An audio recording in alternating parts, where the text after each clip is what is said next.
When you reach menopause, which is 365 days since your last cycle, and I want to show you a graph that I think is going to blow your mind.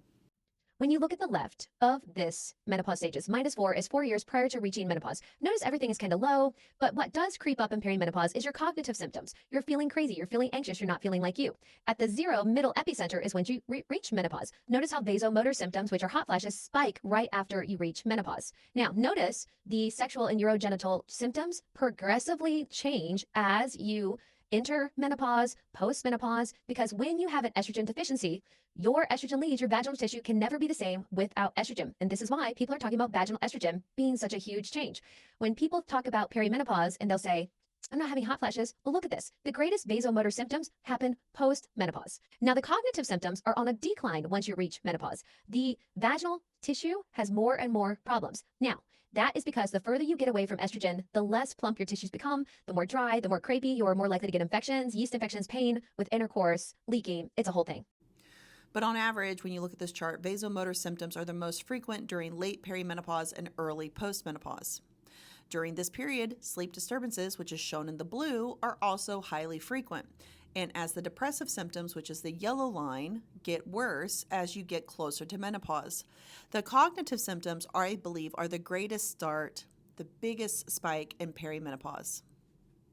Now, I share this with you because I don't think people understand how your hormone transition affects your whole body systemically.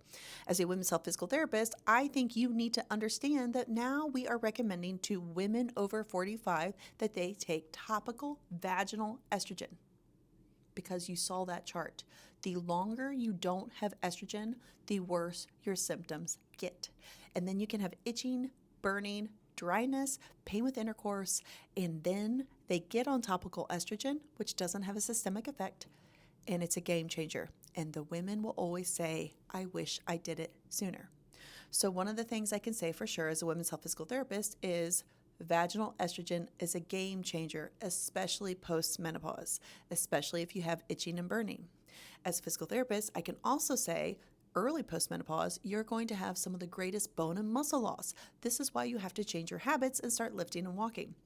Because the physical changes that come with menopause isn't just kind of floofy and cosmetic. We're talking function. And I care about future you. Your muscle bulk is the greatest predictor of your longevity next to heart rate variability. But you're atrophying because estrogen and testosterone help you make muscle bulk. And as you lose estrogen, you're losing muscle bulk. You're also losing motivation. Your estrogen helps you stay motivated and move. So the reason you don't want to exercise is you're tired and you don't feel good. And you're also getting sarcopenia, which is muscle loss. It is a whole thing. So my recommendation to you is lift, walk, talk to somebody about vaginal estrogen. Save your vagina, save your bones, save your muscles.